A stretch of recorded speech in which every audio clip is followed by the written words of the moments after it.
Good morning. Happy Tuesday, everybody. Um, I said let's just get started because we're a minute early, but the song timing wasn't going to be right. So let's just get after it, right? Um, I am visiting my parents. So I'm in the clubhouse of the RV park that they're staying at. So hopefully we don't have too many distractions. I'll give everybody a second to, I'm just reading the comments. I'll give everybody a second to get in here, remind your team, wake up your peeps. We got some good stuff to talk about today. I titled my talk for these 4 chapters, fear, motivation, objections, and letting go. Jess had so much, this book is just, there's so many points that you could make in it. So I just tried to narrow it down and really talk about the mindset behind each one of these skills or points that she talks about in these chapters.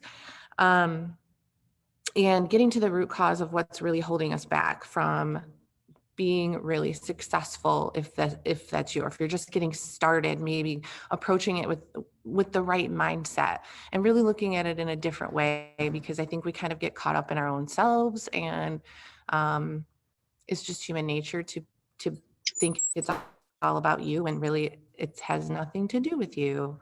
So we're going to talk about that today. We're going to discuss the fear part first. I hope everybody's having a lovely Tuesday. I'm in Florida. It's my last day here. We come home tomorrow. I'm going to try really hard, all my Michigan peeps, to pack some warmth and sunshine in my bags and bring it back with me, because I'm not super excited to come home to 50 degrees. So it's going to be like 94 today. Anywho, so she talks about fear. She talks about talking to a lot of people, and I wanted to talk about the fear behind that for a lot of us. And are you afraid to talk to people, and why? What is the root cause? Like, what's really causing that fear, and how do we tackle it? And like Jess said yesterday, if it's because you just don't like people, well, maybe this just isn't for you. And that's something that you have to really check yourself on. Because I always say this, like, people who are in customer service, I worked in customer service in a lot of different ways throughout my years. And, everybody experiences those people in customer service that completely hate it and have no business being in customer service. If you don't like people and helping people, don't be in customer service. Like, there's so many other things you can do. There's a million ways to make $1 million. This isn't the only one. So just really be real with yourself and decide if people are your thing. But there's other reasons why we can be afraid to talk to people, and that's what I want to discuss today. But maybe because the fear could lie in something else. Maybe it's a fear of rejection that's holding you back from talking to people. Maybe it's a fear of saying the wrong thing and messing it up. Maybe the fear is actually rooted in a lack of self-confidence. It's going to be different for everyone, but those are just some kind of main reasons why we might have a fear of actually talking to people about our product or our service or our opportunity. And just like with functional medicine, I don't know if you're like familiar with, I'm sure a lot of us are, you have to kind of get to the root cause of the issue if you want to solve it. We don't want to just mask the symptoms. We want to get to the root cause and figure it out and address it. And so your fear of talking to people could be rooted in tons of different things, or it's something that you kind of have to figure out on your own, dig deep and really figure out what's holding you back from that. And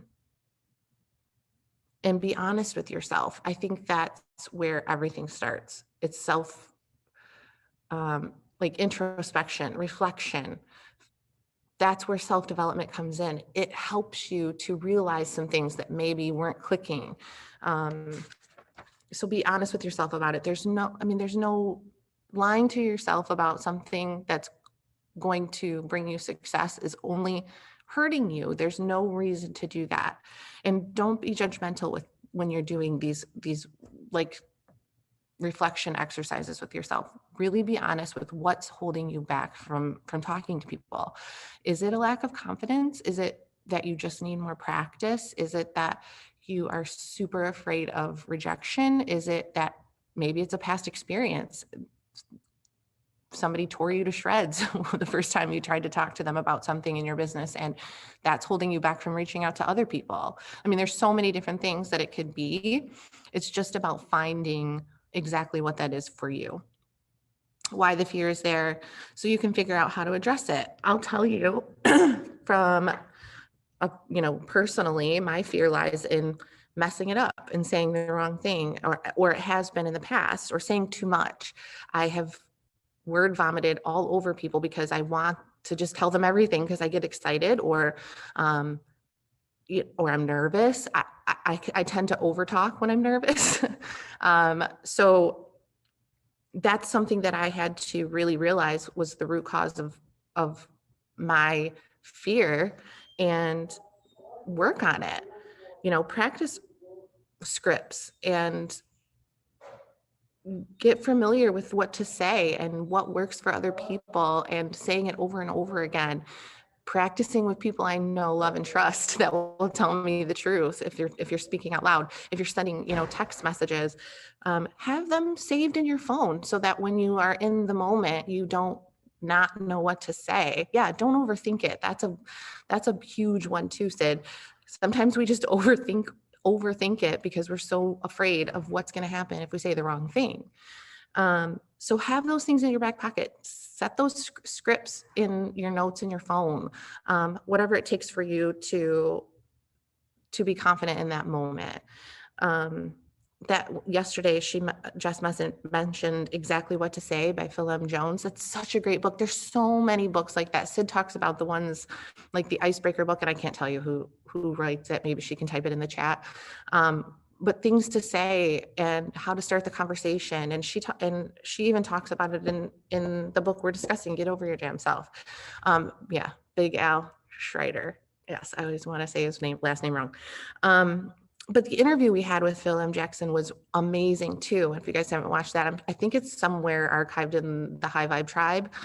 So maybe we can get that out of the vault and share it again, because he was incredible on that interview. He had so many great points, or golden nuggets, as Jessica likes to say. But the point is, whatever that root fear is for you, it has to be addressed and it has to be fixed, or you will never get beyond that. You won't reach out to enough people. You'll hold yourself back, and you won't get to the point. It's all for naught, right? We have to address that thing first before we can get better and move forward. And so figuring out what needs to be done with that fear is step number one. Because you'll never talk to enough people if you don't. Okay, so the next point, motivation. I kind of wanted to sneak this one in here because I think it's key to any goal that you are going after.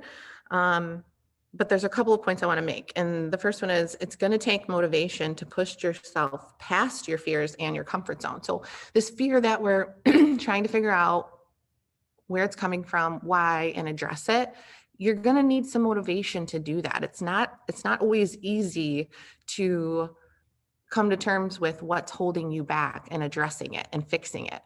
We like to we're just hardwired this way. It's safer to stay in our comfort zone, not address the fear, not get better, not overcome it, not do what it takes to get on the other side of that. I hope that makes sense. So while you're self-reflecting on what's behind that fear, figure out what's going to motivate you to get better too. That's also a little bit different for everyone. And you have to figure out what motivates you. Is it your why? Is it a constant reminder of why you got started in this in the first place? Is it competition? I know a lot of people are competitive. Their friendly competition with somebody is a great way to keep yourself motivated every day. Accountability is huge for me. I have to be accountable it's helpful for me to have someone else I'm accountable with, to keep pushing me, because if I know I have to report to somebody at the end of the day, that's I'm not going to like let them down or make them think that I'm not doing anything, or, whatever works for you. You just have to figure that out. So, because you're going to need something. No one is no one. And if they tell you they are, they're lying. No one is motivated every single second of every single day. There's always going to be moments when we don't feel like doing it, or we feel like giving up, or we've tried and tried and tried and we're just not sure what to do next. Those moments are going to happen. And there'll be days where you start out guns blazing and you're all about it and let's go, I'm going to get it done today. And then something happens, life, somebody tells you no, whatever, and it's going to stop you in your tracks, and you're going to have to figure out how to keep going. And so that motivation piece, I think, is huge, and figuring out what that thing is that motivates you has to be there, has to be what you fall back to. And creating good habits is a great way to do that too, you guys. If when things get tough and we come up against that feeling of wanting to quit or you're unmotivated, if you have good habits in place, you tend to fall back to those. Okay, well, what do I do every day? You just start to do those things no matter what, no matter how motivated you are. They're just the things you do every day. So you just got to ask yourself, what am I going to do if I'm having one of those days or one of those moments? Are you going to quit, or are you going to have a backup plan? Are you going to have a way to motivate yourself through those moments? Like, what's that saying? Motivation's like bathing. It doesn't last. So that's why they recommend it daily, or something along those lines. It's so true. So make sure that you have that backup. Make sure you have that thing that you fall back to when you're not feeling so motivated, or when that fear is trying to overtake what you really want to accomplish. Because I'm telling you guys, you can pretend that it doesn't happen, but it does. Okay. The next section that I wanted to talk about for the book was objections. And I love the way that she frames objections in this book. So if you guys haven't read this, I'm just going to read the first part of this to you guys, because I thought it was so good. And it's something that I think we need to read over and over and over again. Because sometimes I think, especially when you're getting started in this business, objections can seem like a bad thing, but really they're the best thing that can happen, because it's a continuation of the conversation. You just have to be really good and practice what to do in those objection situations. So let me read to you what she says about objections. She says, I love objections for 4 reasons. 1, they invite a real conversation about the prospect, the business, or whether or not the two will be a good fit. 2, they show the prospect is actually invested enough in the conversation to ask questions. We can work with that. Honestly, I would rather have an objection any day of the week than somebody to just ghost me and not. That's what we want to happen. We want the conversation to keep going. 3, it begins the training process. If your objecting prospect joins your team, you'll have already shown her that objections aren't an impediment to adding a team member, but simply part of the process. Plus, you've already started showing her how to respond to them. 4, educating people about this business is so much fun. The most enlightening and authentic conversations come from exploring prospects' objections, but we can't educate what's hidden. So it's fun. Like, we just have to kind of reframe the way we look at objections. They're fun.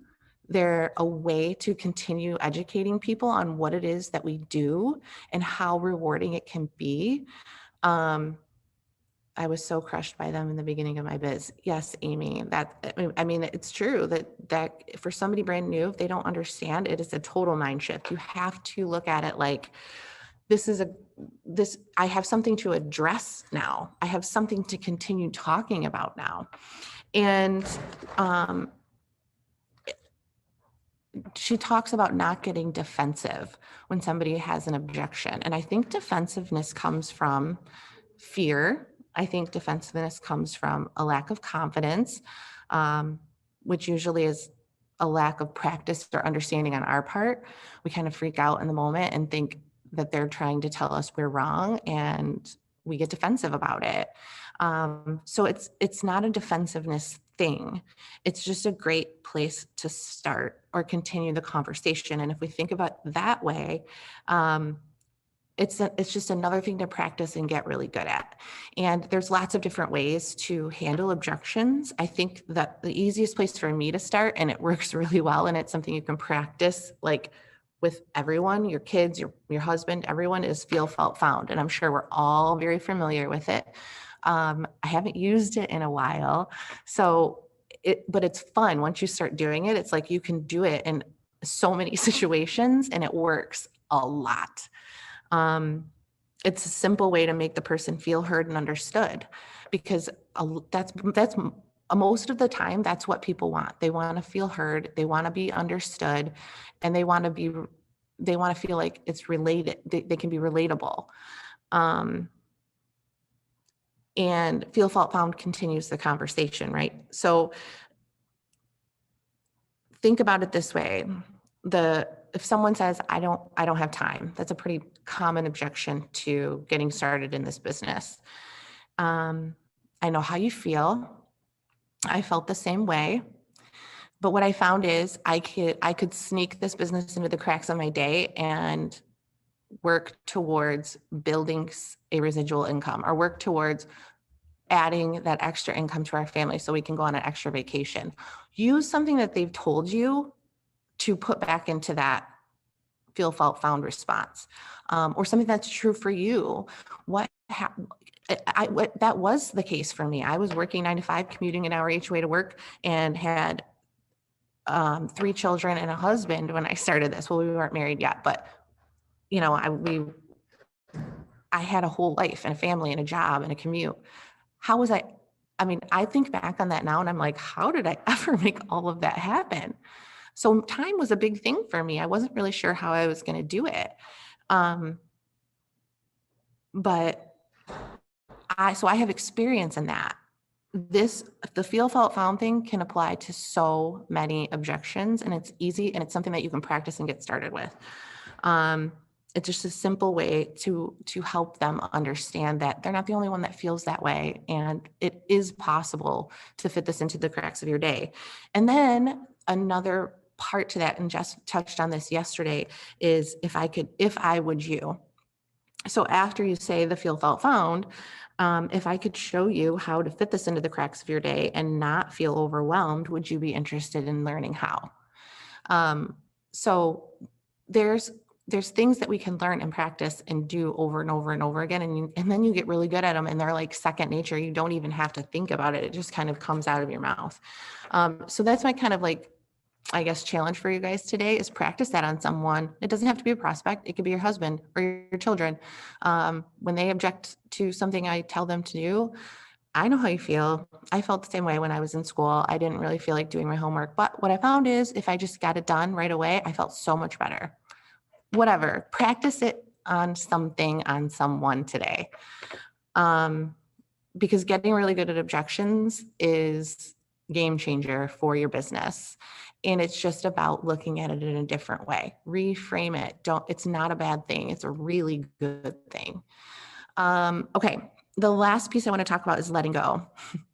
And this is a big one, I think, for a lot of people. It was for me. I think our emotional attachment to the outcome can be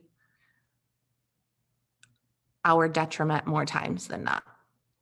And I know that's hard because we're so passionate about what we do. We're passionate about our product. We're passionate about our business. We want this so bad for so many people. So that emotion is there. I know this feeling. I know it well. I get really emotionally involved in anything that I do. But, and it's so easy to, when you want something so bad, to just, it's hard not to hold on to it, to strangle it. And then that's where we get kind of like burnt out and feel overwhelmed, and we don't know where to go from there. I always picture like a little child holding on to their like pet and like squeezing its neck so tight that they can't breathe. Like that's what we want to not do to our prospects, to our business in general. And I've been there. I've done this before. I've wanted it so bad that I was just so tense. I just had to let it go. And some of this comes back to, your faith in the universe will provide you, God will provide you what you want. But you can't, it's strangling it and worrying about it every single second of every single day is not the vibe you want to put out there, right? What we put out, we attract back to us. So we have to be really conscious of how emotionally involved in the outcome are we. Here's the key on letting go of the outcome. Well, she says this in the book, and it's probably the best thing you can do is put more people in your funnel. If you have more people to talk to, if you're talking to more people, the ones that say no mean less because you're already busy thinking about the next person you're going to talk to or who are you going to move through your funnel today.